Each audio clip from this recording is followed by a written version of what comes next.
Muito bem, muito bem. Vamos começar mais um Conectando e hoje bate-papo com um cara que eu estava ansioso para conversar, Nelson Balaban, cara que tá lá do outro lado, 5 horas, 4, 5 horas na frente, Quatro. né? 4 horas. Nelson, nem vou me atrever a te apresentar aqui. Você a gente vai conversando, você vai se apresentar aí, mas, cara, que currículo impressionante. Eu imagino quantos designers queriam estar hoje no momento de carreira que você tá bom? Então, assim, cara, seja muito bem-vindo a nosso bate-papo aqui, eu chamo de Conectando, porque o objetivo é conectar com pessoas interessantes, inteligentes que nem você. Cara, seja muito bem-vindo. Cara, muito obrigado. Fico muito feliz aí, muito honrado pelas palavras, inclusive. Quando você me chamou, eu fiquei super feliz também por poder dividir com a galera. Sempre que me chama, eu fico, independente de tamanho de canal, independente com quem e tal, é sempre sobre dividir com o pessoal, né, cara? Então, eu lembro quando eu comecei, não tinha essa onda, né, de podcast e tal. Eu, por exemplo, quando eu trabalho, estou sempre ouvindo alguma coisa, música ou alguém falando, né, cara? Então, é muito legal, assim, poder dividir e ver que a galera tá engajando cada vez mais com os nossos conteúdos aí.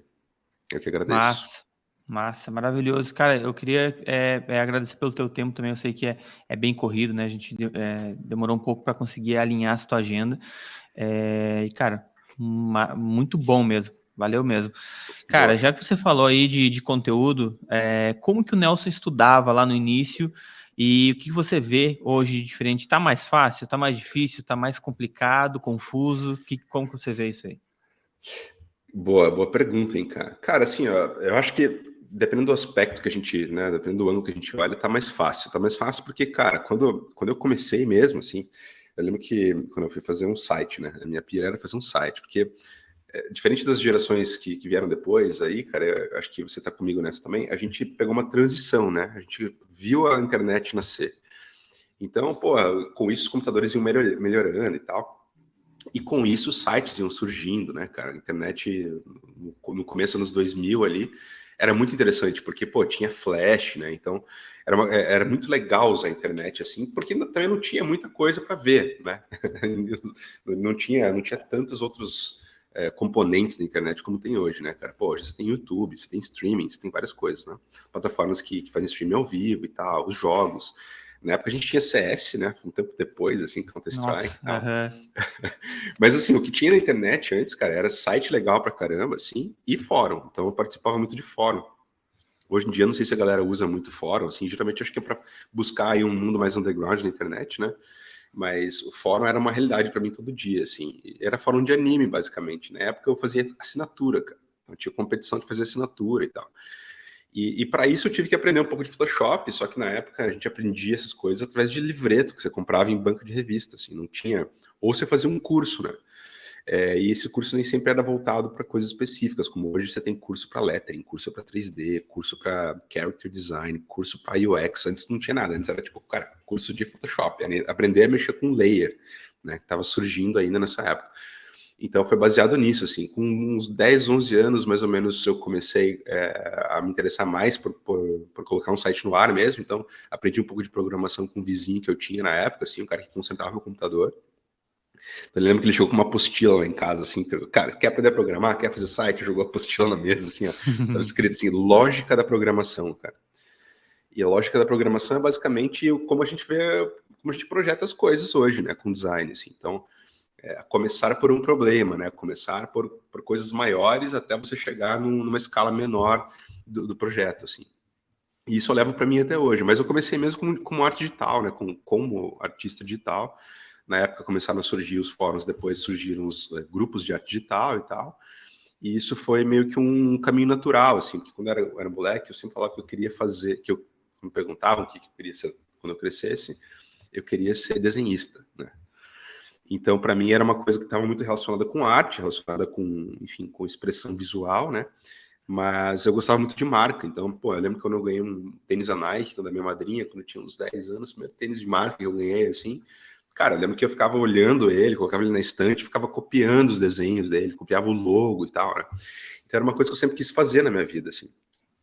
Hoje em dia, eu acho que está mais fácil nesse aspecto. Você tem muitos outros canais e formas para aprender as coisas, né? E aí, dependendo do teu interesse, você pode ir muito específico, muito profundo naquilo. E também tem um problema, assim, que é justamente a galera, pelo que eu tô percebendo, assim, nessas conversas, nos podcasts e tal, a galera tá confusa, porque tem muita coisa, né? Tem muita informação, tem muitos caminhos para poder seguir, então, pô, tem um nicho específico, né? Tem muitas perguntas, quando eu abro a caixa do Instagram, ali tem muitas perguntas de designers que estão começando, que eles me perguntam assim, cara, eu sigo um nicho ou eu tento ser um pouco mais versátil e tal?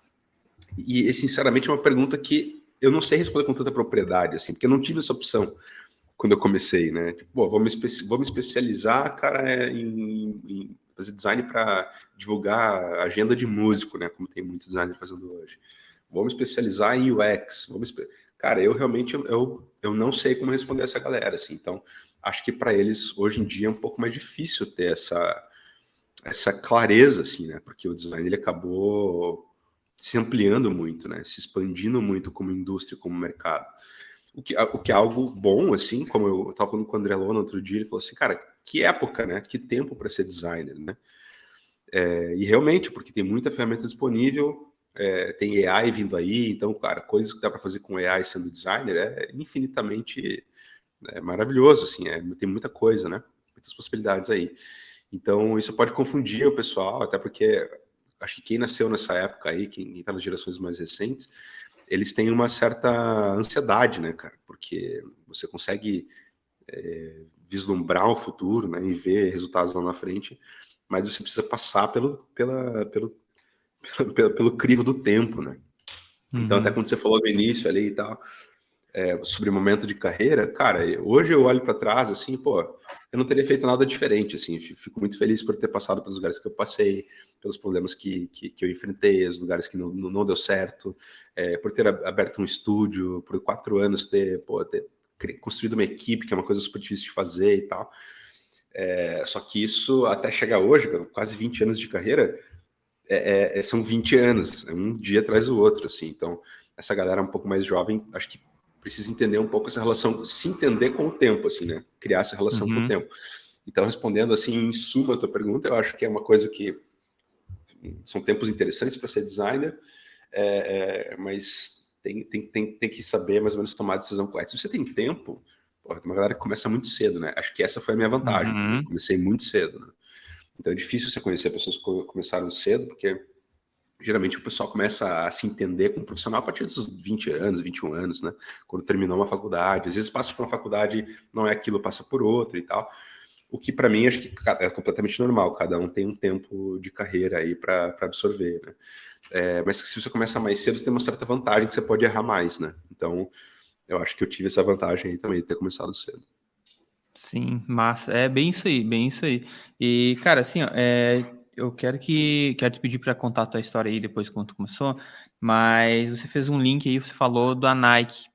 Podia falar para nós como que a Nike chegou na tua vida, é, há quanto tempo você trabalha com eles, trabalhou, enfim. Conta para nós esse rolê, Sim, como é que foi essa marca tão desejada, né? Que eu acho que muita sim. gente o que queria era ter a Nike Cara, como portfólio. sim. Cara, eu sempre quis, né? Acho que como todo designer, é uma marca que cria muito desejo, né? Não só para o consumidor, mas para quem trabalha no campo criativo e quer trabalhar com marcas que se expressam bem, a Nike é uma delas, né? Talvez seja uma das principais. Cara, foi bem natural, assim.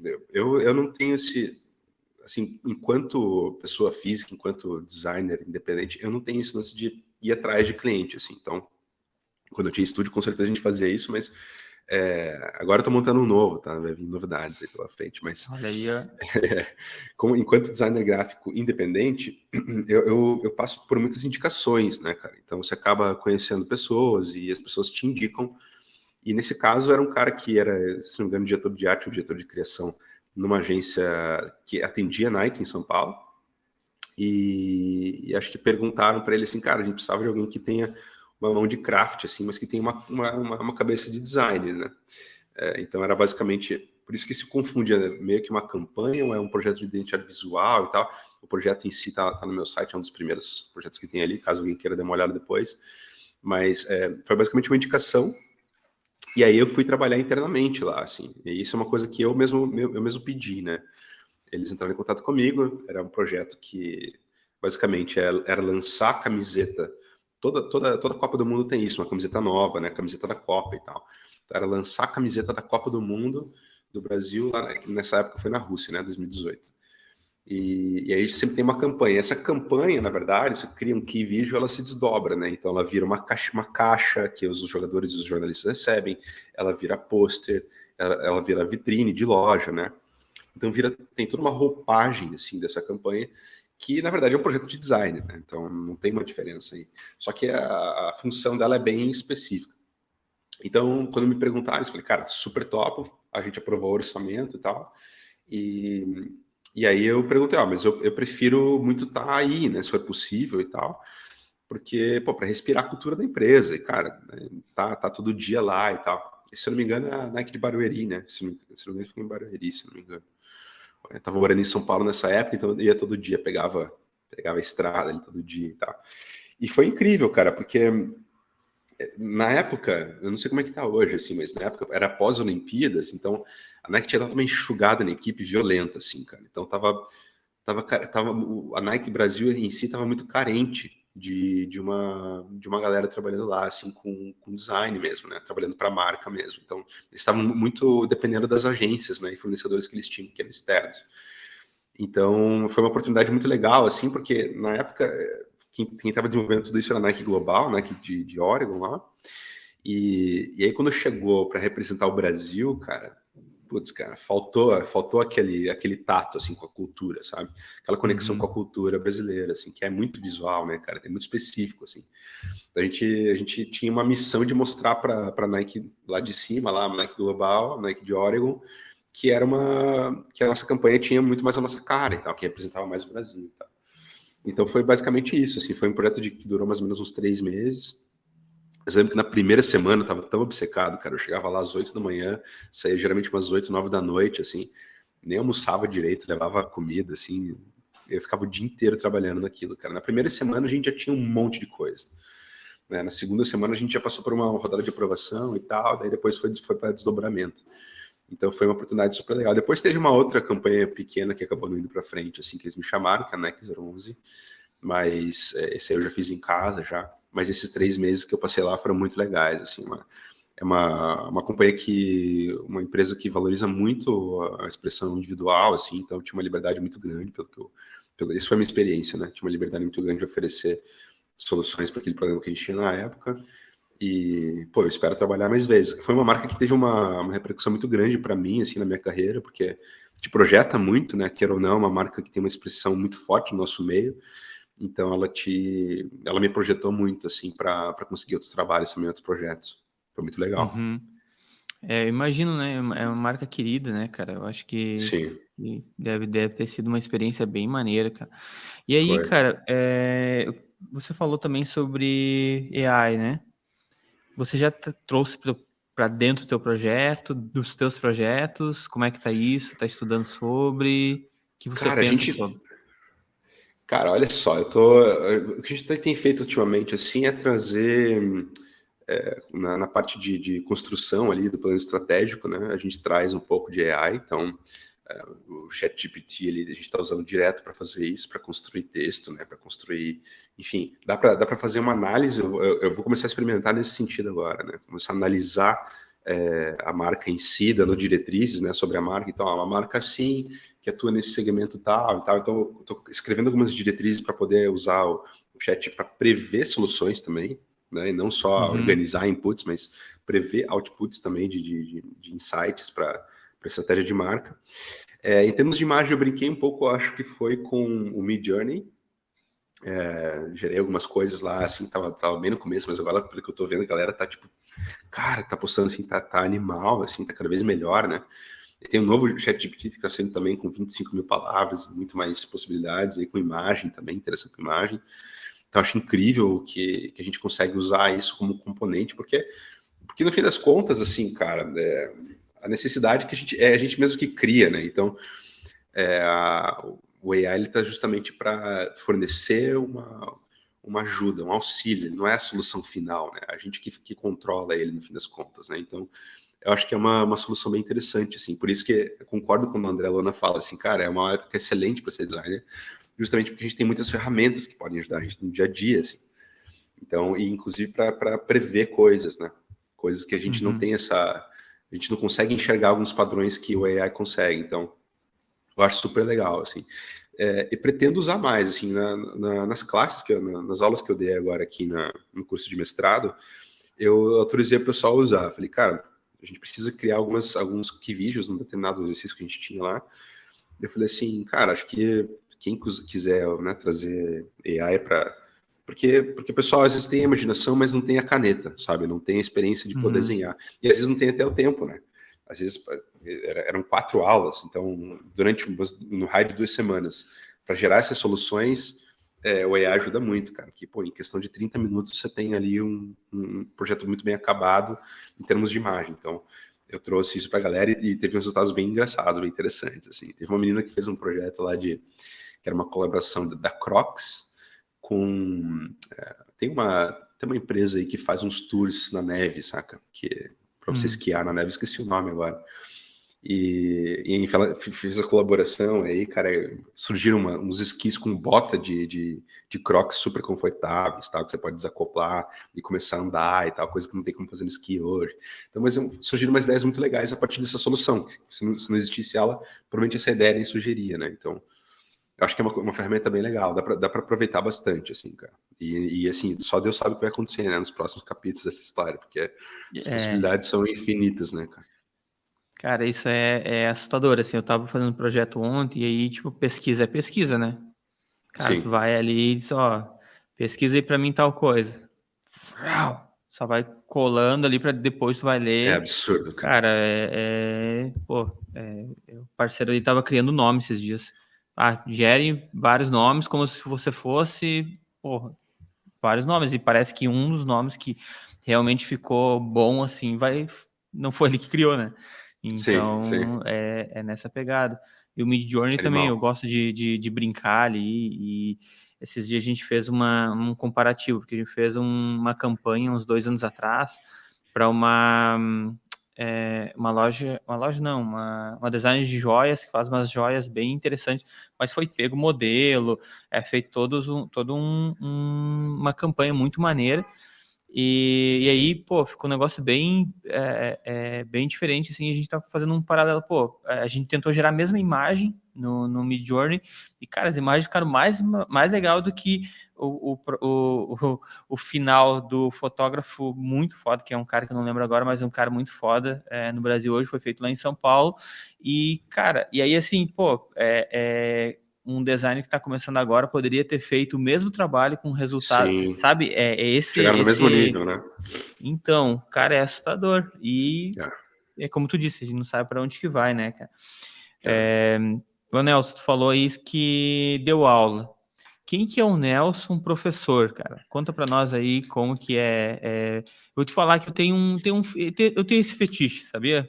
Queria ser professor aí, queria dar aula, deve ser muito maneiro. Cara, eu acho que a nossa geração tem um pouco disso, assim. Eu não sei, é que assim, depende da experiência de cada um com a educação, né, cara? Mas eu tive bons professores, assim, mas, cara, certamente não foram a maioria. Não foram a maioria, Uhum. assim. Eu consigo me lembrar de 3 ou 4 professores dos, sei lá, 50 que eu tive durante a minha vida inteira, né? E quando eu comecei a trabalhar com design de fato, ganhar dinheiro e tal, nessa época eu estava fazendo template do MySpace. Acho que a galera nem sabe o que é MySpace, né, cara? Nossa, muita gente não vai Tava saber. fazendo... Não vai saber, mas enfim, dê um Wikipedia lá que vai aparecer. O MySpace tinha uns templates e tal, tinha uns artistas que precisavam ter uma página customizada, eu comecei a trabalhar com isso. E nessa época aí, cara, eu tava terminando o 3º ano, assim. Daí foi aquela coisa, cara, vou entrar pra faculdade ou vou simplesmente me enfiar, cair de cabeça na minha profissão, né? Que pelo jeito vai dar certo, assim. Ou então, se não der certo, pelo menos eu tentei, né? E na época era a opção que eu tinha que pagar a conta. Minha mãe mora na Espanha faz 20 anos já, né? Ela veio pra cá desculpa, vou fazer 34, quando eu tinha uns 14, 15 anos, ela veio pra cá. E isso fez com que eu fiquei com ela aqui um ano, depois voltei quando eu tinha 18 anos. Isso fez com que eu tivesse que me virar sozinho, né, cara? Então, eu não tive opção de fazer faculdade. Estou dizendo isso porque, para dar aula, você precisa, assim, isso é uma frase que eu peguei esses dias de alguém que eu não lembro, mas para você falar 40 minutos sobre um assunto, cara, você tem que ter pelo menos 40 horas sobre ele, saca? Então, assim, o Nelson professor, cara, é o cara que eu preciso aprender muita coisa antes para chegar lá e passar para frente, assim. E às vezes é aprender sobre mim mesmo, sabe? Aprender sobre metodologia, sobre como organizar o meu pensamento para que as pessoas possam entender, em primeiro lugar, e segundo, para que elas tenham a mesma liberdade que eu tive, ou pelo menos sintam a mesma liberdade que eu senti quando eu comecei a. Quando eu estou aprendendo, quando eu estou explorando, né? Então, eu estou sempre atrás de alguma coisa que eu não fiz ainda, sempre explorando uma linguagem que eu não explorei ainda e tal. E isso, para mim, é um processo de aprendizado muito grande. Eu tento passar justamente a mesma coisa para eles, assim, sabe? Porque eu acho que o professor tem um papel super importante, mas ao mesmo tempo super delicado, porque ele acaba limitando as pessoas também. Né?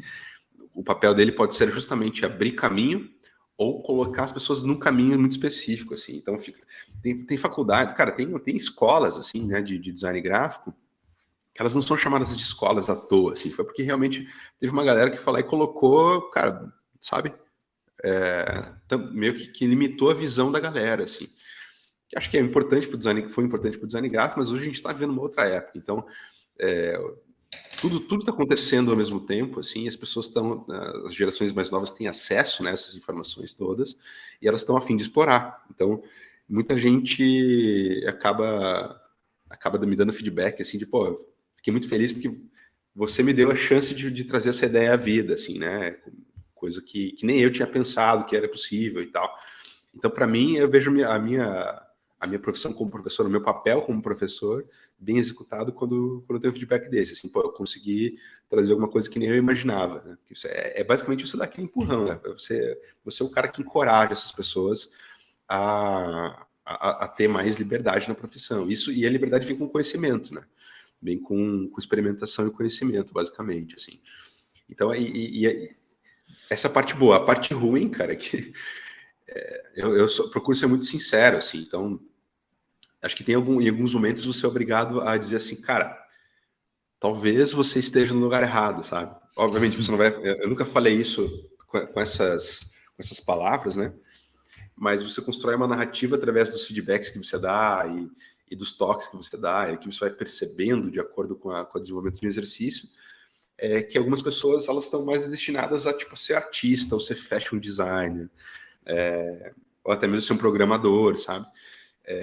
Então, às vezes, elas estão procurando o caminho delas ainda. Então, o professor ele não tem a obrigação de manter a pessoa naquele mesmo caminho. Às vezes, a tua obrigação mesmo como professor é falar assim, cara, talvez isso aqui não seja o seu caminho, entendeu? Talvez uma nota baixa, a pessoa fala assim, pô, mas o que aconteceu? Daí você vai lá e dá o feedback, ó, isso aqui poderia ter sido assim, isso aqui tem um espaço gigante, você não explorou, né? E se a pessoa enxerga esse feedback como construtivo, e aquilo motiva ela, que para mim sempre foi assim, né? Então, quando eu participava de comunidade, as pessoas falavam, pô, cara, isso aqui não tá tão legal. Tinha feedback de amigos próximos, assim. Ó, pô, cara, maravilha. Na próxima eu vou melhorar, na próxima eu vou fazer melhor, entendeu? Ou então via, né, pessoas nas quais eu me espelhava, assim, fazendo tais coisas que eu não tinha feito ainda. Pô, eu quero ir atrás desse nível de execução e tal. Se eu vejo isso como algo ruim, provavelmente não é o lugar para eu estar, assim, né? Então, eu acho que isso é que eu tento transparecer para os alunos. Acho que esse é o 4º ano que eu tô atuando como professor, assim. Teve vários desafios diferentes, cara. Teve na EBAC em São Paulo, por exemplo, durante a pandemia, fui professor convidado de uma turma que só tinha mulheres, por exemplo, né? Então, quando a mesa é 100% feminina, a conversa muda bastante em vários aspectos, né? A gente, enquanto homem, a gente domina o mercado criativo, e isso está mudando aos poucos, mas fazer parte dessa mudança, inclusive nesse aspecto, né, e nesse espectro de educação e tal, foi bastante interessante, foi muito enriquecedor para mim, assim, saber como lidar, né, saber como construir um feedback interessante para que você não se imponha como homem, né, numa mesa onde a maioria é mulher, assim. Então também foi uma experiência incrível. Teve um outro também que eu dei aula de direção de arte para motion, cara. outra coisa maravilhosa também, porque as pessoas, cada uma tem uma aspiração diferente, cada uma quer trabalhar com uma linguagem diferente. A gente quer fazer uma linguagem mais voltada a character design, tem outros que querem fazer mais voltada a tipografia, voltada a design gráfico clássico mesmo, né? E aqui tudo aquilo é motion, então foi um outro desafio. Assim, acho que cada turma e cada pessoa, né, indo para escala menor, assim, enquanto professor, vai te oferecer desafios diferentes. Então, para mim, acho que é o lugar onde eu mais aprendo, cara, é dando aula, assim. Cara, eu anotei aqui, você falou sobre comunidades, né? Eu buscando ali sobre o Nelson na internet, eu achei uma reportagem, acho que foi do Globo, lá do Orkut. Eu até peguei a imagem, daí eu pensei assim, cara, eu vou trazer ali. Só que daí eu pensei, putz, mas esse não é o Nelson, cara. Porque tá bem novinho, né? Tô Tá bem bem novinho, novinho. cara. Tinha Na uma época eu tinha comunidade lá no comprado. Orkut. Na verdade, eles falam sobre o Orkut dos artistas, né? Que é a DeviantArt. A DeviantArt, Uhum. para quem não sabe, cara, até hoje é gigante, assim, mas o Behance acabou sendo muito maior, né? Ficou muito maior. Mas a DeviantArt, cara, era o Behance da época, para fotógrafo, artista digital, mas nunca foi voltado a design, assim, né? Então, a gente Uhum. frequentava ali justamente para se expressar como artista gráfico, assim, né? Não tinha nada de product design. E eu acabei virando moderador de uma comunidade no Orkut, justamente para incentivar a galera a participar e tal, para reunir os brasileiros, né? Porque muita gente na época não falava inglês, né? Então era uma dificuldade que tinha, assim, que a DeviantArt oferecia. Não tinha uma comunidade brasileira, né? Na verdade, nunca teve um site grande brasileiro, assim, que fosse lar para a galera que estava começando a explorar, enfim, linguagens de arte digital. Na época não tinha. E aí a Globo, acho que nessa mesma matéria tem o Chris Vector também, né, cara? Que é um Uhum. artista digital bem famoso aí. Cara, isso é antigo, acho que na época eu tinha 18 anos, 19 anos, se eu não me engano. Deve estar aí na matéria. E eu tinha acabado de comprar meu primeiro iMac. Esse iMac tá na foto aí. iMaczinho novo. Eu tinha colocado um monte de página de revista na parede, assim e tal. Foi um caos para tirar aquilo que era apartamento alugado. Nossa. Nunca esqueço. Essa época era boa, cara. Essa época era muito boa. Essa época era legal porque eu mandava meu trabalho para revistas e computer arts, digital arts, Photoshop, revista Photoshop e tal. E eles publicavam ou era entrevista ou era matéria e tal. E aí teve uma que foi a Computer Arts, aniversário da Computer Arts do Reino Unido mesmo, né? Eles fizeram uma edição especial, acho que com 30, debaixo dos 30, se não me engano. Foi nessa época aí. Aí, ó. Aí, ó. DeviantArt era esse site verde aí, não sei se até hoje é assim. Mas eu colecionava toy art, pô, eu vendi esses toy arts, cara. Eu fiz essa besteira, mano. Hoje eu ia estar com a estante cheia, mas ia estar com bastante grana também, porque isso aí valorizou muito. É muito caro comprar um toy art nos dias de hoje. Mas é isso aí, cara, não tinha nem barba ainda. Cara, mas é muito massa ver esse histórico, porque, tipo, tu olha assim, pô, já tirando você, se você olhar esse, Tirar esse uma foto aqui. escritório ali, esse escritório ali, você tem, pô, é de um designer maduro, cara, é um cara que, tipo, pô, altas referência, board, colagem, pô, eu acho demais isso. E, Exatamente. e eu achei muito massa essa foto que eu só não coloquei de cara porque eu não, ainda assim eu fiquei com dúvida, pô, vai que não é. Já imaginou? Vai que não é o Nelson. Cara, mas Nessa, assim, ó, assim. é, por que que eu puxei o assunto da comunidade? Como que você vê hoje o que tá bombando mesmo, eu acho para quem tá chegando mais é o Discord, né? O Discord tem uma função e Sim. até para nós, assim, eu converso outro dia eu fiz uma enquete ali, pô, quem que usa o Discord, quem não conhece, quem tem, mas aparece quando lembra. Cara, a maioria, pelo menos da nossa geração ali, é a galera que aparece quando lembra, assim.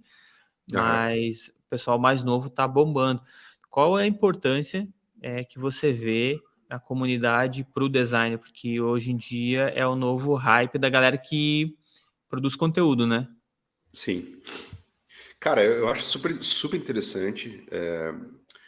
Primeiro porque, assim, como a gente estava falando hoje, né, sobre hoje, né, a gente tem podcast e tal, essa troca de informação, cara, não existia na minha época. Eu imagino que há 30 anos atrás, há 40 anos atrás, para os outros designers era muito pior, existia muito menos, né?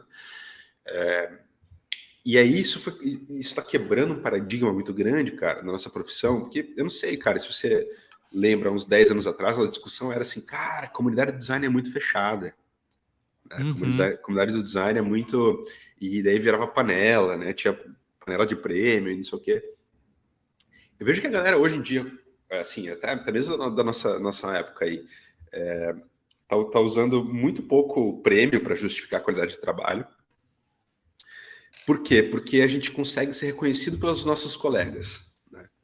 E acho que isso é um aspecto de comunidade, assim. Então, assim, o Discord ou qualquer outro meio que esteja, né, se firmando cada vez mais, se reafirmando, eu acho que é uma mera consequência desse comportamento, mas ele, na verdade, reforça, né? Então, pô, acho muito legal, cara. Se a gente tivesse isso na nossa época, assim, e eu tô falando de design, né? Porque na época, como eu te disse, só tinha DeviantArt. DeviantArt tinha muito mais da arte digital e tal, fotografia, 3D. Nunca teve uma comunidade de design tão forte quanto tem hoje. Tipo, pô, eu tô cada vez mais começando a produzir conteúdo também, né? Você é também um produtor de conteúdo. O André Luana é um produtor de conteúdo. Não sei o que, cara, tem um monte de gente que está produzindo conteúdo e que, teoricamente, eles poderiam ser vistos como, né, inclusive você, pô, é o meu concorrente, eu não vou dar audiência para esse cara, entendeu? Eu não vou trazer a minha base para ele. Mas, na verdade, é uma troca. O que a gente não enxergava isso há um tempo atrás é que essa troca precisa existir para a gente se fortalecer. E isso aconteceu com todas as outras indústrias, menos com a nossa, cara, se você for ver, né? Então, pô, fórum de 3D, cara, a galera colocava modelo de 3D para baixar, isso já faz 10, 20 anos atrás, assim, já acontecia, né? Hoje em dia a gente está começando a abrir agora, pô, meu modelo de apresentação está disponível para venda, saca? Tipo, cara, uma coisa que deveria ter acontecido muito antes, né? Então, acho que é super produtivo para nós. A gente acaba se unindo, né? Então, pô, esse papo hoje em dia de cobrar bem para os nossos trabalhos, que o designer deve ser valorizado e tal, cara, é uma coisa que deveria estar em pauta há muito tempo, assim. Ainda bem que está em pauta agora, mas acho que é uma consequência justamente desse senso de comunidade que a gente está criando cada vez mais.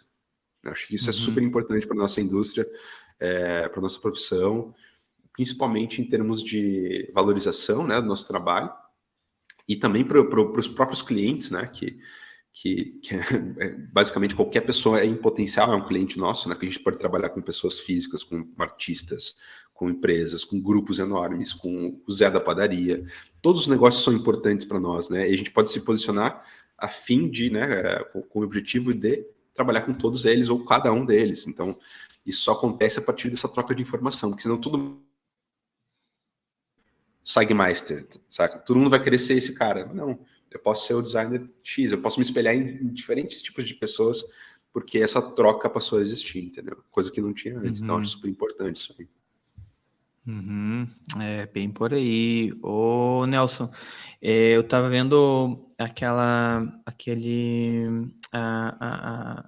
webinar que tu fez com a EBAC ali, você deixa bem clara a importância de ter do cuidado que você dá para o teu portfólio, né? Então, e aí, assim, a tua comunicação, o teu branding pessoal, assim, é tudo muito bem alinhadinho, né? Não sei como você vê isso, mas pelo menos quem olha de fora, assim, eu queria que você falasse um pouco dessa importância e como você vê o resultado final do teu trabalho ali. Enquanto isso, eu vou rotacionar minha câmera aqui, que o sol tá. Eu tô acostumado a fazer à noite, né? Então o sol tá nascendo Tranquilo. e parece que eu tô com bronzeada, assim, tô na praia, mas não no, né?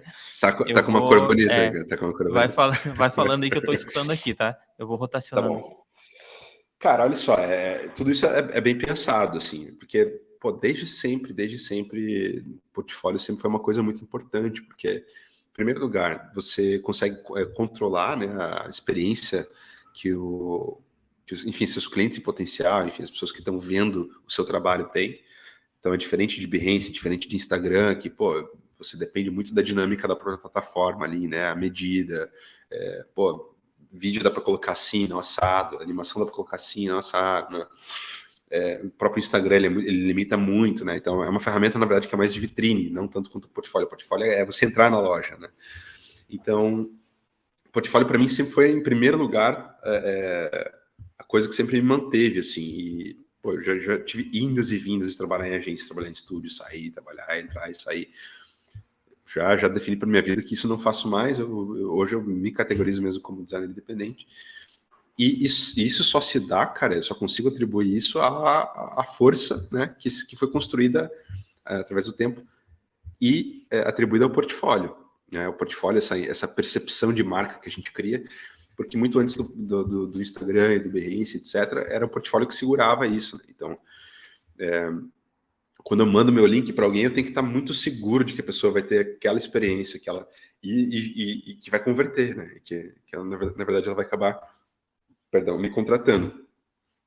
Então, o portfólio para mim é a primeira coisa. Depois, eu tenho, acho que, percebido uma evolução nesse assunto, assim, de forma geral. É que sim, o portfólio é super importante, né? Só que não adianta você ter um mega de um portfólio bom e não saber se posicionar. Então, não saber com quem você trabalha, não saber o quanto cobrar, não saber dar o prazo certo, não saber exatamente quais disciplinas você consegue atender, né? Então, até eu, com 20 anos, tenho muito mais anos pela frente de carreira, ainda estou aprendendo, né? Ainda estou aprendendo isso, assim. Mas o portfólio, ele sempre foi essa coisa meio estática, assim, tipo, cara, eu preciso estar sempre com o portfólio no ar. A vez que eu fiz isso, cara, foi quando que eu deixei de fazer isso, foi quando eu tive estúdio, né? E aí o estúdio sempre vira prioridade e tal. E eu abandonei minhas redes sociais, abandonei meu site e tal, abandonei toda essa marca que eu tinha construído até então, cara, e foi por um curto período de tempo, assim, 2, 3 anos. Eu percebi, cara, o quanto isso me fez mal, assim, para minha carreira, sabe? Porque as pessoas acabam te esquecendo, né? O site desatualizado, você não consegue nem mandar um link para o cliente. Não, pera aí, eu vou te mandar um PDF, saca? Então o portfólio para mim sempre foi uma coisa que eu coloquei em primeiro lugar, assim. E depois as outras coisas que também têm a mesma importância, né?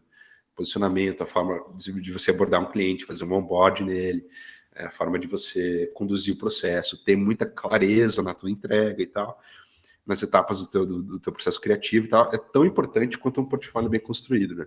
Mas o portfólio é bem antes, com certeza. Então, é uma coisa que eu sempre priorizei, assim.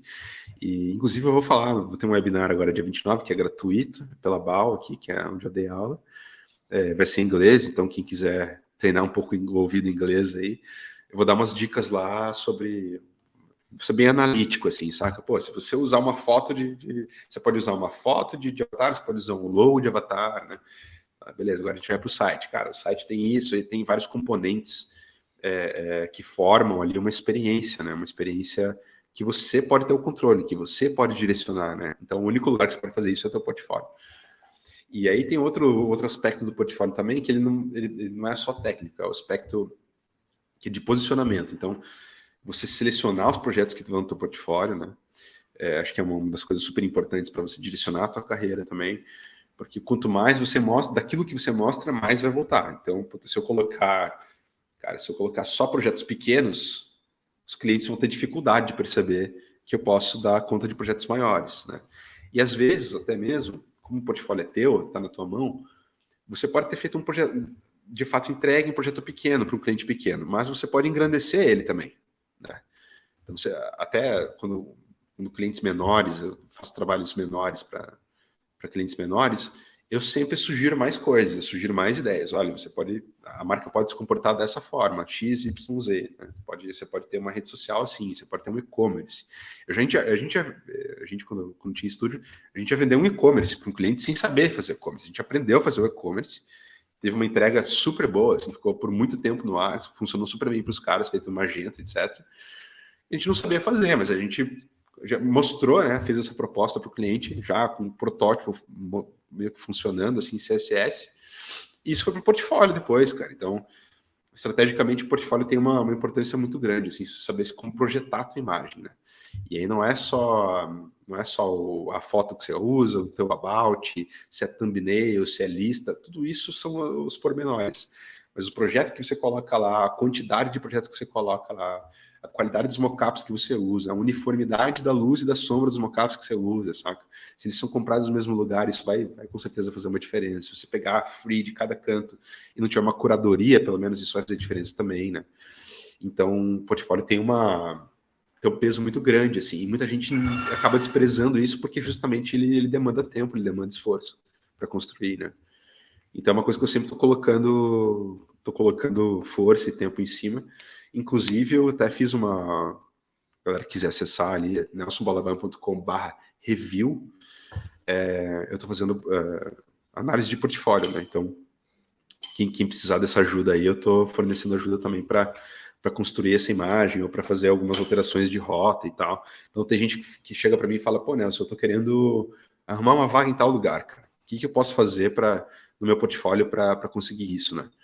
E aí fala, cara, então vamos agendar uma sessão porque isso acaba sendo uma questão de portfólio mesmo, né? Você pode ter estudado em qualquer lugar, trabalhado em vários lugares, mas dependendo da vaga que você quer, ou se você quer um cliente, por exemplo, específico, você quer atingir um nicho específico, o teu portfólio vai te direcionar bastante.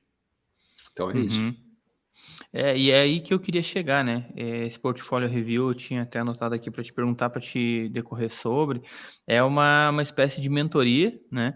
Mas aí eu queria aprofundar um pouco mais, porque é uma questão assim de, pô, para te fazer isso, tu tem um olhar, né? Tem um olhar que tem uma bagagem aí, né? Nelson, como que desenvolve esse olhar analítico de projeto, de portfólio estético? Como que tu junta tudo isso para olhar para um projeto e dizer assim, pô, precisa fazer isso, aquilo? É uma dificuldade que eu tenho hoje. Quando me perguntam alguma coisa sobre, pô, o que tu acha? Cara, eu não avalio o projeto dos outros. Não tenho essa segurança.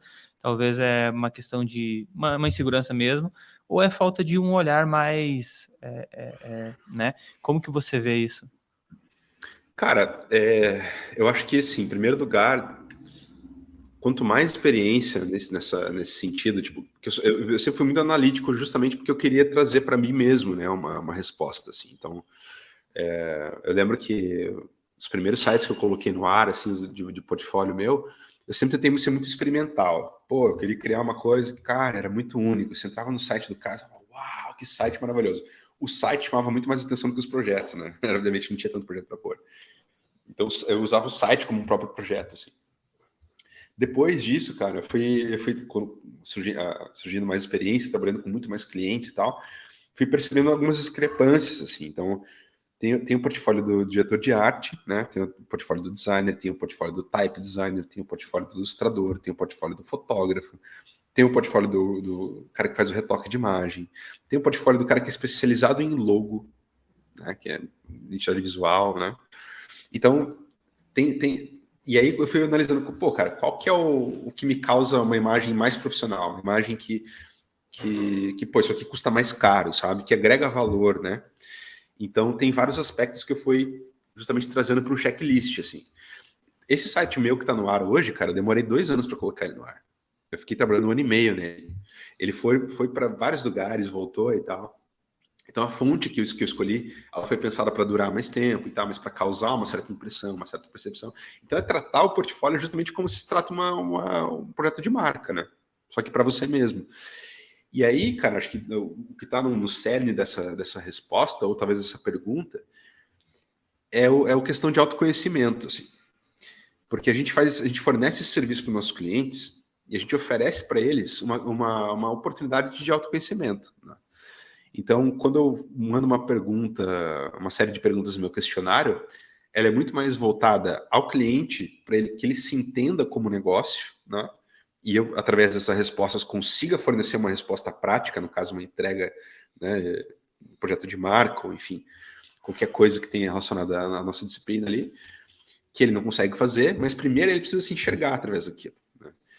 Então, esse exercício ele tem que ser feito para nós mesmos. E para fazer esse exercício, talvez a técnica não é difícil. Cara, se você olhar como uma marca, imaginar qual que é o teu público-alvo, se vai ser em inglês, se vai ser em português, sabe? Enfim, essas coisas a gente consegue fazer. O que a gente não consegue fazer, talvez, com tanta facilidade, e pior, que ninguém consegue fazer para nós, é a gente saber sinalizar. né? Tipo, pô, cara, será que eu sou isso? Será que eu sou assim, né? Será que eu consigo enxergar a minha própria personalidade e traduzir ela através do meu trabalho? Então isso é uma coisa que provoca muito, né? Isso é uma coisa que essas são essas perguntas geralmente que eu faço, assim, que eu tento trazer. E a resposta, ela geralmente depende da pessoa, né? E às vezes não é só uma sessão, é até mais, né? Então acaba sendo aí um estopim, assim. E isso serve para qualquer negócio. Então o portfólio, ele basicamente é essa grande vitrine, essa grande loja, onde você constrói, né, uma experiência única, que o seu trabalho seja percebido de tal maneira. Só que você tem que entender, antes disso, né, com você mesmo, qual é essa maneira com a qual você quer que seu portfólio seja percebido. Entendeu? Então, esse exercício de autoconhecimento, basicamente. Não tem como Cara, fugir. não, isso é muito bom, cara, é muito bom. Eu vou colocar o link ali, então, assim como todas as tuas redes, depois ali embaixo. E quem quiser dar um up, quiser dar uma avaliada, eu lembro que eu conversei com a Rachel, ela é brasileira e ela trabalhou na Nike até por um tempo, ela tá na Holanda. E, putz, a gente fez um bate-papo e eu sempre fui muito fã da Walsh, né? Sagmeister, Walsh. Sim, sim. E aí conversar com ela foi muito maneiro. Só que antes de a gente conversar, ela fez um webinar, acho que até foi, não lembro se foi na EBAC. Não, foi pela AB Design. E aí ela disse, pô, eu gosto de avaliar portfólio e tal. E eu mandei meu portfólio para ela na época. E eu tinha vários problemas de defeitos que eu mesmo colocava, né? E, cara, ela fez Sim. uma análise que foi uma mudança de rota para mim, sabe? A análise. Então, assim, às vezes, é uma avaliação de alguém com o teu calibre aí que vai dar um direcionamento pro cara que, pô, vai muito além do simplesmente a estética do portfólio, né? Exato. Eu acho muito válido, cara. Eu gostaria de fazer um trabalho assim de avaliar, mas eu não consigo ter esse olhar, né? Talvez deve ter sido muito tempo de direção aí que tô. Cara, Pode e aí ser, assim, cara. ó, e aí eu queria sair um pouquinho aí dessa parte e falar um pouco de negócio. Tu falou sobre o estúdio que você teve e tal. Quando foi que o Nelson olhou e disse assim, opa, peraí, esse negócio de design dá dinheiro, né? E aí como que foi empreender no design? Conta um pouco para nós. Cara, foi meio que natural, assim, né? Eu passei por vários lugares e eu acho que, assim, que eu realmente gostei de trabalhar, assim, foi um lugar só. Eu vou até falar o nome aqui, é Taste. Taste.ag, para quem não conhece, é um estúdio de design e branding de Curitiba, liderado pelo alemão, Ali Tauschmann. Foi o cara que mais me ensinou sobre ética de trabalho, sobre, cara, como liderar, assim, né? Então chegou uma época, assim, cara, que. Primeiro que assim, quando eu era um pouco mais novo, tipo, uns 10 anos atrás, eu acho que todo designer passa por isso, assim, cara, eu deveria estar muito mais alto na hierarquia, eu deveria ser diretor de criação, saca? Aquela coisa. Não, porque meu nível de trabalho, meu nível de entrega já é alto, não sei o quê. Só que tem o lance de você saber liderar uma equipe mesmo, saber construir uma equipe e tal, né? E aí nunca ninguém me dava essa chance dentro das empresas onde eu passava. Por mais que eu entendo que acho que sim, ninguém entra em 6 meses e já vira diretor de criação, né? Então eu achava que esse caminho ia ser encurtado se eu abrisse minha própria empresa. E é muito louco, assim, porque daí você, né, no início, você tem a tua empresa, você automaticamente se torna o diretor de criação dela, né? Mesmo que você trabalhe sozinho, né? No começo. Só que aí quando eu comecei a construir equipe, a gente contratou o primeiro estagiário, o segundo estagiário, depois promoveu o estagiário, né? Contratou mais um designer, contratou um designer sênior. Quando foi evoluindo essa questão de contratação e tal, depois de um ano, acho que um ano e meio, que eu comecei a me enxergar de fato como diretor de criação, assim. E era uma coisa que eu sempre quis ter minha equipe, saca? Então, até mesmo antes de ver a questão da grana, como você colocou aí na pergunta, eu tive que entender primeiro como construir uma equipe, assim, né? Daí para então entender como gerir um negócio, né? Então eu tinha mais 2 sócios na época, a gente sempre tomava as decisões juntos, mas assim, em termos de negócio, os nossos primeiros clientes, cara, o nosso primeiro cliente da agência, assim, foi a Moncloa, né? A Moncloa Tea Boutique, uma marca de chá que é de franquia e tal, acho que deve ter umas 40 lojas pelo Brasil hoje. Na época eu estava abrindo a segunda loja ainda, e foi um pedido simples que eles chegaram, eles mandaram um e-mail para a gente na época perguntando se a gente não poderia cuidar das redes sociais deles, né? E aí é que vem o espírito mais empreendedor, assim, porque a gente chegou nisso numa oportunidade de evoluir essa conversa e mostrar que nosso trabalho agregava valor para a marca e que invariavelmente isso ia levar aí a agregar mais valor, né, ao produto deles e à marca deles em geral, assim. Então, no início, a gente cobrava muito menos do que a gente deveria, assim, porque primeiro que a gente não sabia cobrar direito, né? Então, só que se eu voltasse no tempo hoje e quadruplicasse a proposta naquela época, talvez o cliente nunca ia ter fechado com a gente não teria esse grande case no portfólio, porque fez realmente uma diferença brutal na nossa carreira, assim. Enquanto empresa, vieram vários outros clientes depois também, né? Então foi um investimento no capital criativo, eu costumo falar isso, assim, porque antes a nossa briga era assim, pô, mas ninguém quer pagar 10 mil no projeto de marca, ninguém quer pagar 50 mil no projeto de marca e planejamento estratégico, ninguém quer pagar 100 mil. Cara, hoje a nossa conversa é essa. Antes era tipo, a galera queria dar crédito pra gente trabalhar, cara. Não, coloca o teu nome na assinatura, sei lá, saca? Tipo. Então, já que esse papo evoluiu muito, assim, vamos falar sobre capital criativo também, porque sem portfólio, cara, você não vai a lugar nenhum, né? Sem experiência, você não vai a lugar nenhum, você não consegue evoluir essa conversa, né? Então, assim, no início foi isso, a gente começava tentando pegar os clientes por projetos pequenos, né? Que a gente não conseguia colocar todo o nosso know-how em prática, mas durante essa conversa, durante esses projetos e tal, o projeto de mídias sociais, ele é um planejamento de pelo menos 6 meses que você tem que fazer, de conteúdo e tal, né? De estratégia de conteúdo.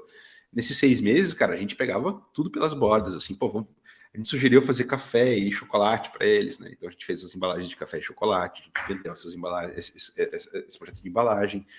Depois a gente escreveu esse projeto inteiro. A gente fez um projeto de tipografia também que a gente vendeu para eles. Então eles têm uma fonte da própria marca que é usada até hoje, né? Depois a gente escreveu tudo isso no projeto na Bienal de Design Gráfico, virou um projeto premiado. Isso foi para o currículo também, né? Então foi a partir daí a partir de um projeto que as coisas começaram a andar, assim, né? E era um projeto que a gente tinha que provar para o mercado que era uma galera nova, porque o mercado de Curitiba, o mercado do Paraná, onde eu estava na época, hoje não é mais, mas há 10 anos atrás era um mercado bem menor do que é hoje, assim, muito pequeno. E, de novo, né, voltando àquela nossa conversa um pouco anterior sobre comunidade, ninguém trocava ideia. Então era um contra o outro. Tinha um clube de criação do Paraná que era super, uma coisa assim, pertencia à velha guarda. Hoje em dia tem novas diretorias que estão assumindo, que estão cada vez mais abertas, né, dando muito mais espaço para as novas gerações e tal. E cara, o negócio, eu comecei a ver o negócio a partir, primeiro, de construir equipe. Então, para mim é muito importante, cara, que assim, trabalhar com pessoas com quem você se dê bem, né? E isso invariavelmente implica em você entender quem elas são e elas entenderem quem é você, né? Então, eu, por exemplo, eu tenho um jeito de trabalhar que muitas vezes outras pessoas não concordam. Só que é muito louco, né? Porque quando eu era contratado, assim, elas te contratam para fazer um negócio, porque elas veem aquilo no teu portfólio, elas veem a tua entrega, mas elas não concordam com a forma que você faz aquilo. Tipo, cara, desculpa, você quer moldar a única forma que eu sei de fazer o que eu sei fazer, tá ligado? E você me contratou pelo que eu sei fazer, não como eu sei fazer, né? Então, ter uma empresa e ter uma equipe, empreender nesse meio, você tem que estar confortável com as pessoas com quem você trabalha, acho que em primeiro lugar, assim, pelo menos da minha experiência, né? Por isso que eu acabei aprendendo. Em segundo lugar, sempre foi você não vai começar com um cliente grande logo de cara, né? Você não vai fechar um grande contrato, a não ser que hoje, por exemplo, assim, corro mais risco de que isso aconteça, porque eu tenho 20 anos de experiência, trabalhei com marcas grandes e tal, na época não tinha tudo isso no portfólio, né? Não tinha tudo isso no meu currículo, então era um pouco mais difícil, assim. Hoje talvez consiga, mas mesmo assim, sempre começar a entender que as coisas vão começar de baixo, elas vão demorar um certo tempo, assim. Mas é muito enriquecedor, cara. Eu nunca aprendi tanto na minha vida. Eu acho que nesses 20 anos, em 4 anos, eu aprendi muito mais do que todos os outros, assim, porque uma empresa, ela te obriga, né, a ser estagiário, a ter 10 papéis diferentes e entender exatamente com quem você deve trabalhar, assim. Então, escolher as pessoas certas é uma questão de tentativa e erro também, né? Então, isso acaba te ensinando muito, assim, sobre você, principalmente. Isso aí, cara, tu falou sobre marcas grandes, aí eu puxei aqui o teu site que eu tava olhando antes, as marcas que o Nelson trabalhou. Só vou dar uma resenha para quem ainda não entendeu quem que é o cara. Ó. Absolute, Ambev, Apple, Billboard, Budweiser, Coca-Cola, Google, HBO, Lacoste, Mercedes. Cara, como que é trabalhar com marcas grandes? Bom, você tinha o teu estúdio, né? Você tinha teu negócio. Você já trabalhava com essas marcas? Ou agora você trabalha com essas marcas? Cara, eu trabalhei, assim, a maior parte dessas marcas gigantes, assim, exceto por a Apple e Nike, que eu trabalhei sozinho, né? Foram projetos como designer independente mesmo. Todas essas outras marcas eu trabalhei ou na minha agência ou em agências, como por exemplo a Flag, né? Eu fiquei 1 ano na Flag como Head of Art. Fiquei 1 ano na Crane também, em São Paulo, como diretor de arte e designer sênior. E essas, cara, assim, o dia a dia ele é muito complicado, porque acaba lidando com muita gente que não entende muito bem do seu trabalho e tal, e também que não tem nem tempo para isso, saca? Então, a rotina acaba engolindo assim muita coisa, assim. Por um lado, é bom porque você acaba aprendendo, né? Você aprende como é que é a dinâmica de trabalhar com uma grande equipe de marketing, pô, certas decisões também não estão fora do seu controle, né? Tem muita coisa que está fora do nosso controle. Mas é legal porque, assim, você acaba tendo que ter... O que me obrigou muito a evoluir a linguagem do meu trabalho, que me obriga até hoje, é justamente, cara, você fica com... É meio que intrínseco ao processo, assim. Você percebe que aquilo vai ser visto por muita gente. E aí você acaba se cobrando mais, sendo mais crítico, né? Putz, cara, que eu preciso refinar isso aqui. E também trabalhar de acordo com guidelines de marcas já estabelecidas, né? Então, que tem várias limitações, mas elas estão ali por um motivo. Você precisa garantir que aquela marca tenha aquela mesma consistência de aplicação em todos os pontos de contato, né? Então, isso é uma coisa que eu aprendi muito a trazer para as marcas que eu comecei a construir, né? As marcas que eu criei junto aos clientes, né? Então, isso ajudou a evoluir muito a consistência do meu trabalho, assim. Tipo, trabalhar com marcas grandes, apesar de todas as dificuldades do dia a dia, apesar das limitações, apesar de muita coisa ter batido na trave, nunca ter ido pro ar, saca? Coisa que acontece muito, cara. Para você colocar uma coisa no ar com marca grande, você tem que chutar uns 10 não, cara. Você marcar um pênalti com uma marca grande, você tem que chutar umas 10 vezes no gol, saca? Porque é muito difícil... passa por processos internos, externos. Às vezes acontece algum problema na dinâmica ali, acaba cancelando a campanha, cancelando o projeto. Então você tem que saber lidar com isso. Acaba te deixando um pouco mais humilde também, porque no sentido de não ter expectativa, sabe? Então é uma certa leveza, assim, né? Pô, eu lembro que quando eu comecei a trabalhar com marcas maiores, assim, em agência e tal, eu tinha uma expectativa muito grande, cara. Pô, eu vou trabalhar com Mary Kay, cara. Pô, Mary Kay, caralho. Um monte de cosmético foda e tal, é uma marca feminina, né, cara? Pô, vai ser uma coisa legal pro meu portfólio e tal. Cara, eu não consegui colocar nada do Mary Kay no meu portfólio até hoje, assim, porque muita coisa não saiu, muita coisa saiu pela metade, sabe?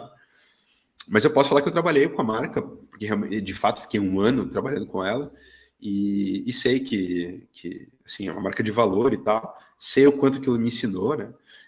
Tem as coisas que eu posso mostrar para clientes mais estratégicos, né? Tipo, se eu tiver a oportunidade de trabalhar com uma marca de cosméticos, eu posso mostrar isso e tal, comprovar minha experiência com eles, mas principalmente aprender a não ter expectativa, cara, porque tem muita coisa que não vai rolar, tem muita coisa que não vai dar certo, né? Então, nem sempre gente está falando de portfólio agora há pouco, né? Nem sempre tem que estar no portfólio. Muitas vezes o teu portfólio é a tua experiência também, né? Óbvio, os clientes eles conseguem ver que você trabalhou com outras marcas, né? Que você tem essa habilidade de trabalhar com marcas maiores, mas algumas delas não vão estar como projeto, e sim como experiência, né? No teu hall ali de coisas que não deram muito certo, mas que te ensinaram bastante, né? Uhum. É muito, muito massa isso que tu falou, porque pô, a bagagem, eu acho que num design faz toda a diferença, né? O pessoal hoje em dia fala muito, muito mal de agência, porque a agência explora, isso aqui, isso aqui. A melhor coisa que me aconteceu foi ter começado numa agência. Exato, Aquela relação, isso me preparou e me deu musculatura para hoje encarar qualquer projeto, né? exato. E contigo, eu acredito que foi a mesma coisa. Cara, a gente falou sobre um monte de coisa e aí a gente chega num momento que o Nelson hoje trabalha sozinho. O teu cliente é a agência, é o cliente final. Por onde que vem esse cliente? Conta para nós aí. Cara, sempre cliente final, assim, sempre cliente final.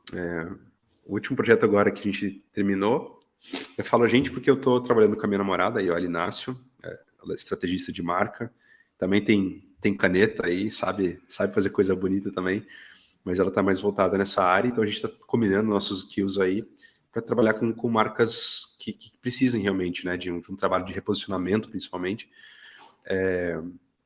e outras que estão começando do zero também. Então a gente pegou um projeto bem grande agora Vou começar a falar, porque já vai poder começar a divulgar.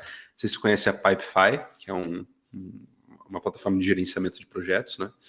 A gente fez o rebranding completo dessa marca, então, cara, trabalho Mas, que começou no final de novembro do ano passado, foi entregue em fevereiro. Um projeto aí de 4 meses cravadinhos para desde o início até o final, cara, diagnóstico. A gente fez workshop de referências com a equipe deles, projeto super completo, assim. Veio por conta, assim, eu já conheci o CEO há algum tempo, quando ele começou a pegar a rodada de investimento, há 7 anos atrás, conheci ele, mas veio do head de design deles, que basicamente é o cara que ajudou a fundar, né, e desenhou esse produto junto com o cara. Só que hoje eles estão com 500 pessoas, assim, então, e ele me acompanha todo esse tempo. Então é muito legal, porque aquilo que eu falei de portfólio, de presença nas redes sociais e tal, as pessoas acabam te acompanhando, elas acabam virando meio que um fã, assim, do seu trabalho, né? E aí, quando chega uma hora, dependendo delas estão no momento da carreira delas, que elas podem te contratar e elas te chamam, né? Então, esse é um dos canais pelos quais os clientes vêm, assim. Algumas pessoas que eu conheço que trabalharam ou trabalham em certo lugar, falam, cara, vamos chamar o Nelson para fazer um reposicionamento, um rebranding, vamos fazer uma repaginação da nossa identidade visual, tá? Vamos melhorar algum aspecto dos nossos pontos de contato da marca e tal. Então, geralmente é por conta disso, assim. E ou por indicação, que é o que eu acho muito bom, assim. Indicação acho que é o melhor jeito de você conseguir clientes hoje, porque cara, não tem nada que venda melhor, cara, do que a qualidade de entrega, assim. Então, você tem uma qualidade de entrega boa e o cliente percebe isso, ele vai passar isso para frente, assim. Fala, cara, esse cara aqui teve uma entrega legal, cara. Olha só o que ele fez. Olha só o tanto de coisa que ele fez, né? Então, isso invariavelmente acaba vendendo o trabalho sem que você precise fazer nenhum esforço extra, né? Então, é muito legal, porque vira uma corrente daí, né? E aí acaba filtrando até o tipo de projeto, tipo de pessoa que vem, né, atrás de você, assim. Isso é legal. e aí hoje você tá então com a tua namorada, vai virar estúdio? Para onde que vai isso?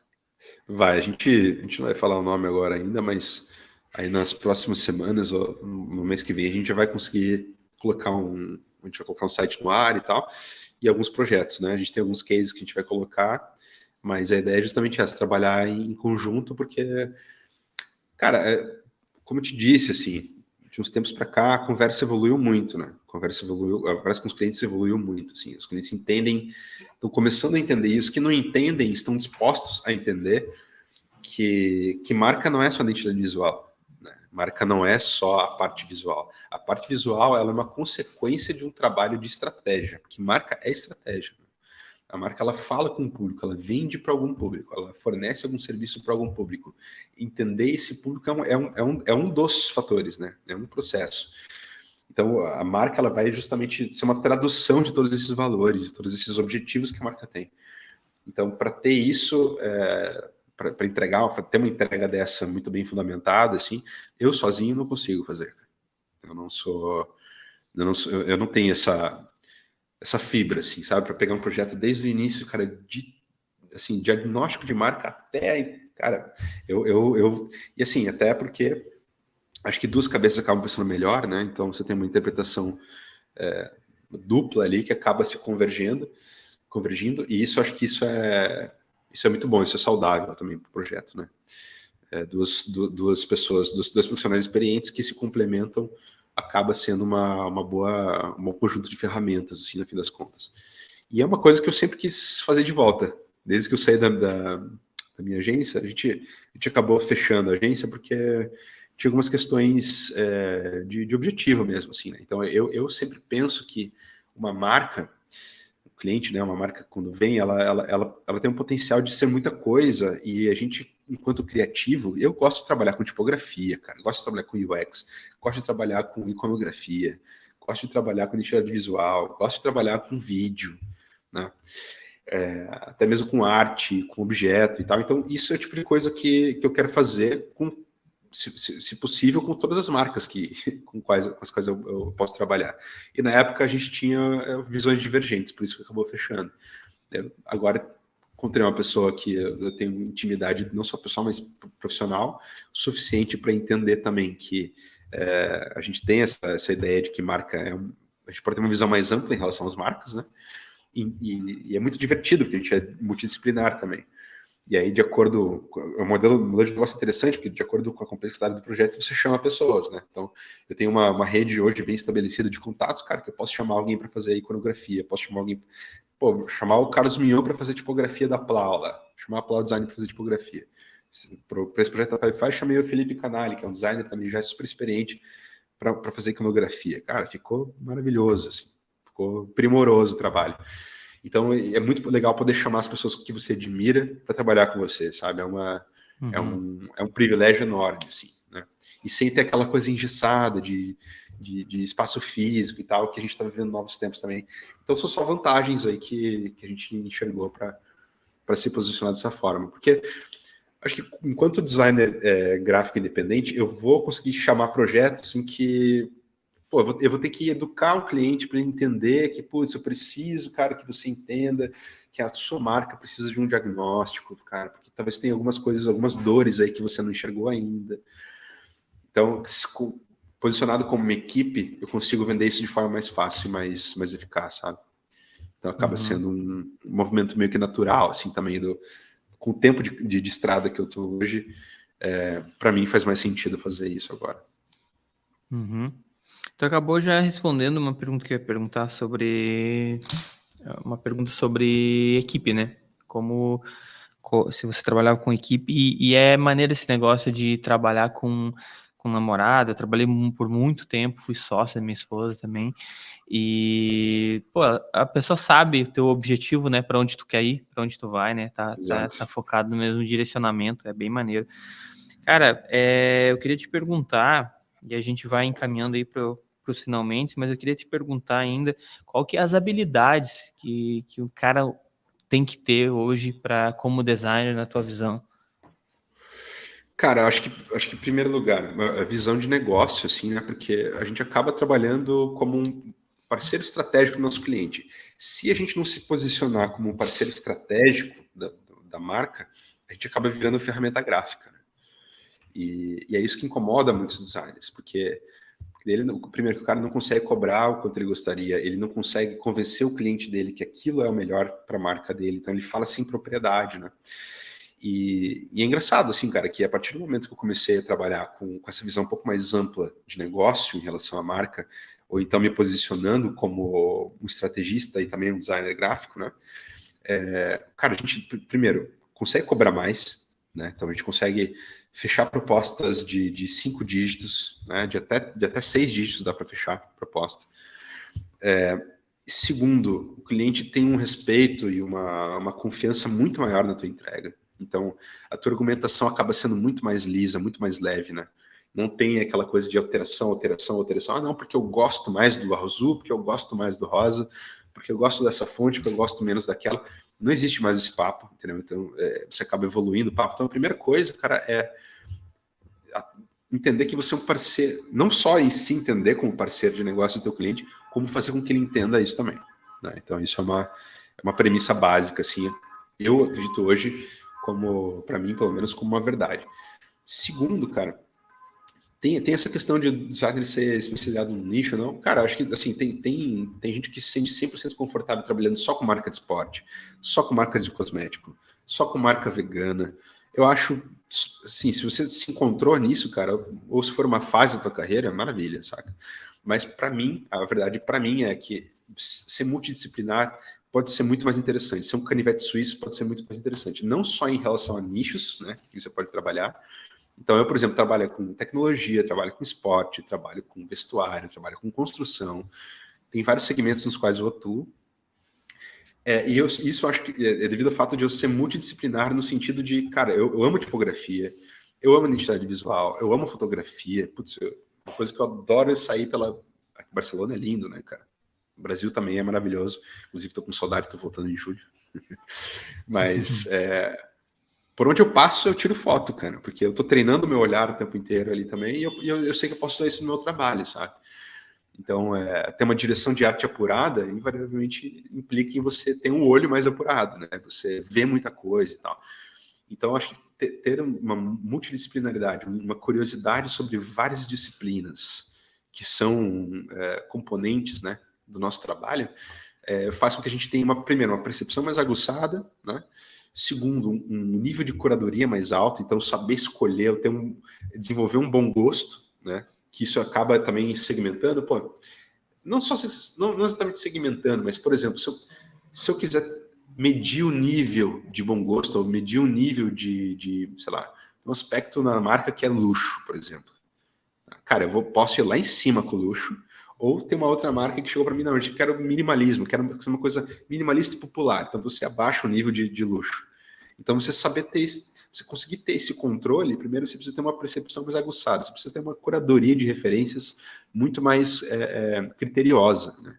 E isso acaba sendo uma questão de experiência, de você sair por aí e ver as coisas, cara.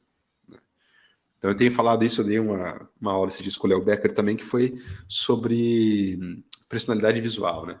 Personalidade visual é tipo basicamente uma questão de você se entender como pessoa e tal, tua personalidade, as coisas que você gosta, as coisas que te representam e tal, mas é também você ver tudo que está ao seu redor com um olhar clínico, cara.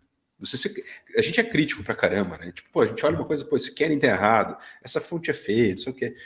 Mas a gente precisa ir procurar as coisas bonitas, cara, saca? Então, às vezes, é sair, é viajar, é sair do lugar onde tá aí há muito tempo e procurar coisas novas para enriquecer a nossa bagagem, nosso arsenal de referências. Então, isso acho que é um segundo fator tão importante quanto esse primeiro aí. E o terceiro, cara, não tem essa de casa de ferreiro e espeto de pau, cara. Tem que ter nosso portfólio, os nossos projetos ali, tinindo, sempre muito bem apresentados e tal. Que isso também implica em alguns outros detalhes que a gente até não falou, que é, por exemplo, falar uma segunda língua. É super importante a gente falar inglês, cara. Isso vai limitar muito. Se a gente não falar uma outra língua, vai limitar pra caramba, assim, até na troca, sabe, com outros designers lá de fora. Então, pô, uma vez eu fiz um curso era em português, lá com a Creana, né? Foi uma experiência muito, muito enriquecedora, assim, até para começar a fazer o meu próprio curso. Eu sei as coisas que deram errado lá atrás, eu vou usar como referência aqui para não der nas próximas vezes, mas foi porque eu falava outra língua, cara. Se eu não falasse outra língua, eu não teria ido. Muito difícil, né? Trabalhar com a Apple, por exemplo, foi uma das coisas também que me obrigaram a falar em inglês. Se eu não tivesse falado, se eu não falasse inglês, provavelmente a mesma coisa aqui, né? Dando aula aqui na BAL. Não conseguiria se eu não falasse inglês. Então, tá sempre interessado em aprender coisas novas, inclusive coisas que façam com que a gente se comunique melhor e de forma mais ampla, é uma das coisas que faz um designer completo, né? E isso também vai implicar em escrever. Né? Então, o designer que escreve mais tem a ver com o primeiro lá que a gente estava falando, né, sobre mostrar para o cliente que você é uma ferramenta de negócio, né, que você é um parceiro de negócio para ele, invariavelmente vai implicar e vai te obrigar a escrever mais, né? Pô, pensar, escrever e tal. Então, Visoto fala isso. Design é texto pra caramba, cara. E é texto pra caramba. Tem que saber, tem que gostar de escrever, saca? De se comunicar. Então, não existe designer tímido, cara. Não tem como, não existe designer tímido. Existe artista tímido, né? Que daí, pô, a arte fala pelo cara e tal. Mas designer tímido, cara, eu nunca vi um bom designer tímido. Cara, Então, agora essa é uma das coisas também que...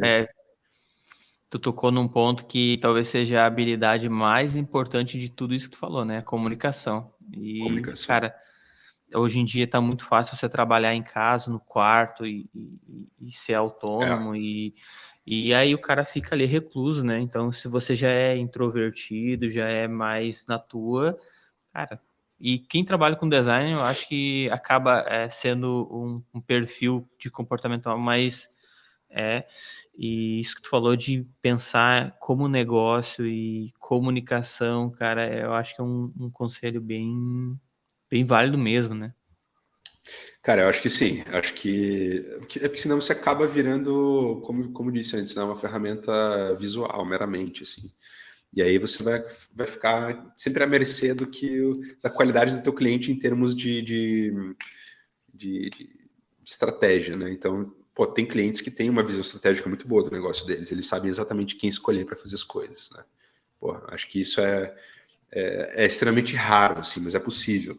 Só que você depender só disso é complicado. Então, se aparecer um cliente que tem essa visão estratégica muito aguçada e você entra como um parceiro, não, beleza. Acho que você consegue fazer um diagnóstico e ver que realmente o cara está falando bate ali. O cara está falando faz sentido. Aí é tudo bem você atuar como uma ferramenta gráfica, digamos assim, né? Mas você só vai conseguir evoluir o papo, esse assunto, né? Vai começar a chegar na mesa com propostas mais robustas e sair de lá, pô, aplaudido, com confiança e bem pago se você tiver esse posicionamento mais voltado ao negócio mesmo. Né? A gente invariavelmente é uma ferramenta de negócio, não tem como. Teve uma vez, cara, só para complementar essa resposta, teve uma vez que um cliente, um possível cliente veio, acho que da Arábia Saudita, assim, o cara ele tinha fechado negócio com uma empresa, acho que lá do Canadá, que extraía água das geleiras e tal, água super pura, não sei o quê. E ele precisava de uma marca para isso e tal, só que ele queria pagar o preço da identidade visual que ele... Não, mas a tabela X, tá? Eu falei, cara, primeiro que assim, as tabelas não dizem quanto vale o meu trabalho.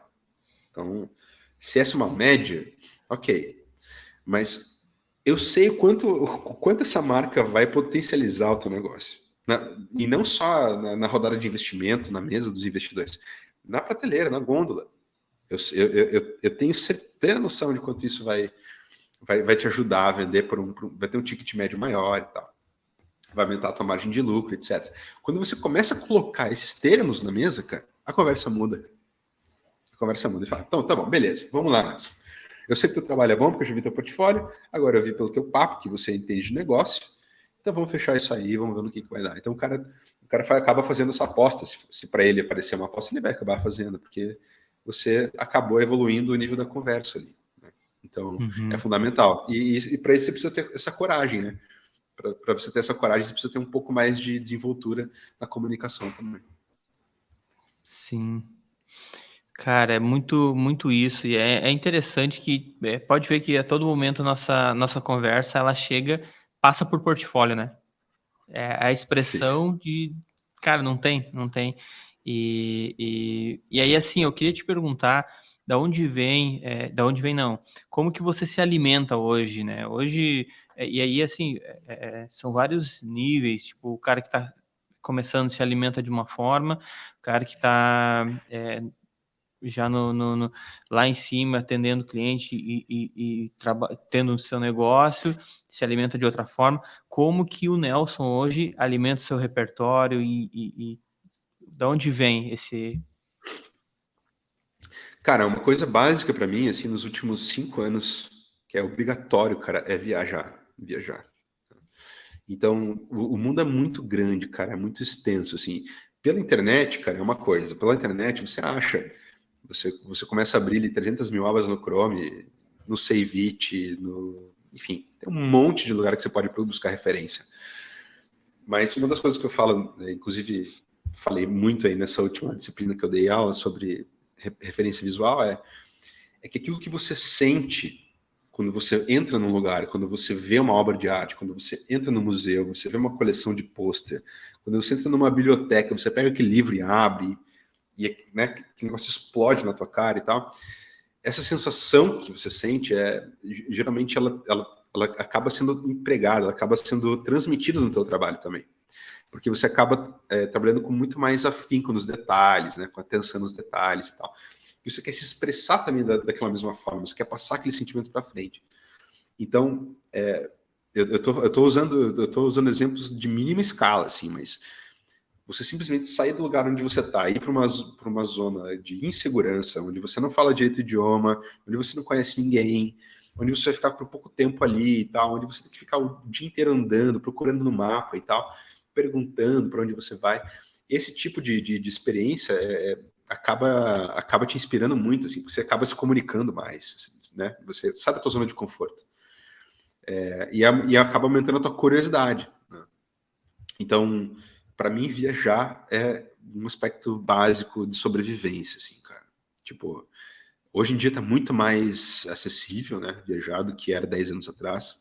Então, não é que seja barato, né, mas acho que, assim, a nossa profissão, se a gente saber trabalhar direitinho, cara, a gente consegue guardar uma graninha ali e viajar a cada 2, 3 anos, né? E não precisa ir longe, cara. Pô, eu não conheço a Argentina ainda, não conheço a Colômbia, não conheço a Venezuela. Eu quero ir para todos os lugares da América Latina. Eu só conheço um pouco do Peru e um pouco do Chile, assim. Para a Europa eu vim alguns, acho que tem uns 10 países que eu dei um rolê aqui pela Europa. E aqui é legal, porque você para num país, cara, eu estava em Amsterdã trabalhando no projeto da One Football, terminei, chegou na sexta-feira, comprei a passagem de ônibus e fui para a Bélgica. Passei um final de semana na Bélgica. Na Bélgica, pô, tem um monte de arte Nouveau, coisa maravilhosa. Fui a Paris também, mesma coisa. Não consegui ir no Louvre. Louvre tem que ser 2, 3 dias só pro Louvre, né, cara? Mas aquela cidade tem milhares de lugares para você ir, que você vai se inspirar com muitas coisas. Vários não só museus, mas lugares pequenos, né? Então, se você acaba conseguindo ver inspiração, potencial de inspiração em lugares pequenos, até mesmo, cara, no Brasil, tem muitos lugares. Aqui não é nem até mesmo, é principalmente no Brasil. O Brasil tem muitos lugares maravilhosos, né? Inhotim, Minas Gerais, cara. O que é aquele lugar, né, mano? O lugar mudou a minha vida, assim. Então, é justamente você sair de casa e viajar, cara. Para mim é viajar. Ou de carro, ou de ônibus, ou de avião. Sair de um lugar e ir para o outro, estar em movimento e estar em contato físico com as minhas referências, é uma das coisas que me mantém alimentado, como você colocou, assim, que é justamente, não tem como você preencher o copo dos outros, no caso, são nossos clientes, né, a gente trabalha muito elevando essas pessoas, né, se você não tiver elevado, né, cara, se você tiver de copo vazio, não tem como você sair por aí distribuindo, então, para estar inspirado, para inspirar tem que estar inspirado, para estar inspirado tem que estar em movimento, para mim é isso, assim, tá sempre viajando. Cara, muito bom isso. Para inspirar, tem que estar sempre em movimento. Cara, a gente tá aí 1h20, eu acho que papo muito bom e, cara, tem muita coisa. Eu vou linkar tudo que eu achar de conteúdo ali, o webinar da EBAC, eu vou colocar ali embaixo. O teu papo deve ter sido no Fala Colega ali do Léo. O Léo tá 3 quadras daqui, é o meu vizinho aqui.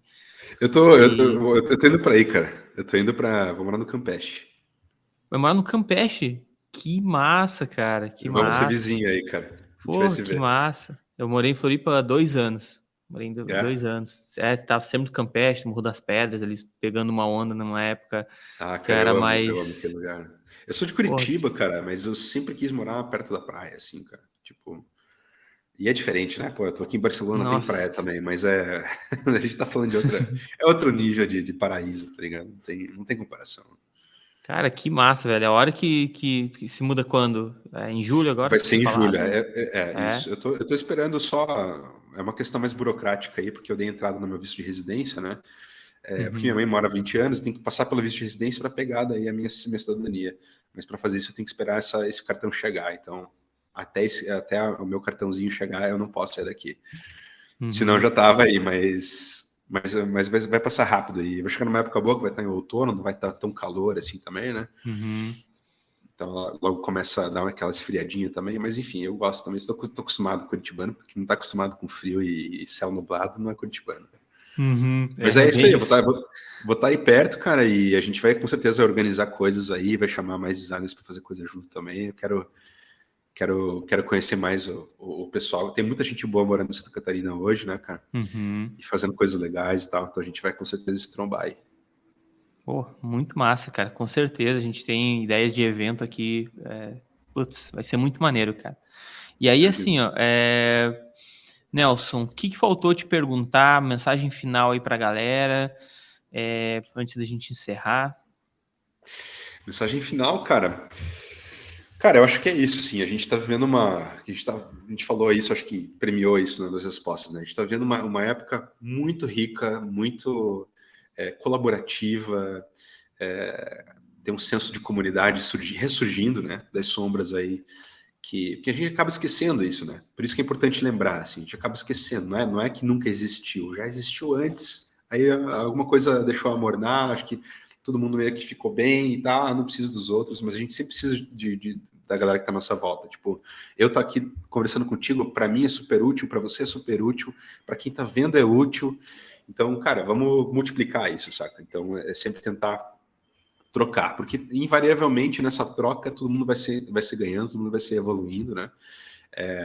Ter sempre essa mentalidade vai te manter humilde também, cara, porque posso ter um pouco menos ou um pouco mais de experiência, mas isso não faz eu melhor do que ninguém, assim. Então, eu até quando eu dou aula, assim, eu tenho uma mania, né? Porque o pessoal tá sentado, cara, eu me abaixo para ficar na mesma linha do horizonte, assim, porque eu não quero estabelecer esse senso de hierarquia, saca? Acho que o cara que faz isso, ele tá fadado ao fracasso, ele vai acabar sendo esquecido, cara, porque a gente precisa conversar com as pessoas de igual para igual, assim. Ainda mais, tipo, pô, no nosso caso, que eu homem branco, cara, saca? Eu homem branco hétero cis. É bom ter saber dos nossos privilégios, saca? Saber dos nossos privilégios e tentar abrandar eles quando a gente está em contato com outras superfícies, né? Estar sempre no mesmo nível, assim. Então, ou seja, colaborar, trocar ideia, cara. Ter essa certeza de que sozinho a gente não consegue ir para lugar nenhum, assim. Então, eu diria isso, saca? E, cara, e viajar. Sai viajar, cara. Melhor coisa que existe no mundo, cara. Não tenha medo de enfiar a cara por aí, sabe? Ser curioso pra caralho. Que, pô, quando você é curioso e sai pra viajar, dar rolê, pô, é a melhor coisa que existe, cara. Saca? A liberdade de você ir nos lugares, procurar coisas escondidas, livros que no sebo. Porra, eu adoro ir no sebo, por exemplo. Eu tenho rinite, saio de lá arrebentado no nariz, mas eu adoro, cara. Adoro ficar horas e horas vendo revista e livro lá. Então, curiosidade sempre vai te manter ativo e sempre vai te manter a cabeça aberta também, né? E é um componente maravilhoso para fazer parte de uma comunidade, tá ligado? Trocar. Pô, é um círculo que ele não fica só girando no mesmo lugar, ele vira uma espiral, né? Ele vai só expandindo ao seu redor. Então é isso, cara. Eu fico muito grato pela oportunidade aí, cara. Parabéns pelo trabalho que você está fazendo. É um trabalho que demora para dar frutos, mas uma hora ele começa a dar frutos, né, cara? Acho que qualquer pessoa que veja essa conversa aqui e tire alguma coisa de útil já valeu, né? Esse nosso tempo aí. Já Então, valeu. fico muito agradecido, irmão. Obrigado mesmo. Cara, eu que agradeço pelo teu tempo aí, como eu disse lá no início, sei que é tudo muito corrido, né? Hoje em dia a gente tem que... e o cara que para o trabalho dele para compartilhar, eu acho que já é um designer diferenciado aí, tá? Então, pô, valeu Obrigado. mesmo. A gente já volta a conversar, eu vou tirar aqui para dar um recadinho pra galera. E é isso, a gente conversou aqui com o Nelson, e aí se você, eu tenho certeza que agregou muito no teu repertório, tenho certeza que se você escutou com muito carinho tudo que o Nelson falou, vai te dar um novo direcionamento aí pro teu negócio, pra tua vida como designer. E assim, compartilha, curte aquela história do YouTube, né? Compartilha com quem você acha que faz sentido esse papo aqui, né? A gente é um canal pequeno, mas como eu sempre digo, ainda vamos ser o maior do Brasil em entrevistas da área criativa, né? Eu almejo isso e tô focado. Vamos lá. Então é isso. Muito obrigado para você que acompanhou nosso bate-papo aqui com o Nelson. Até a próxima.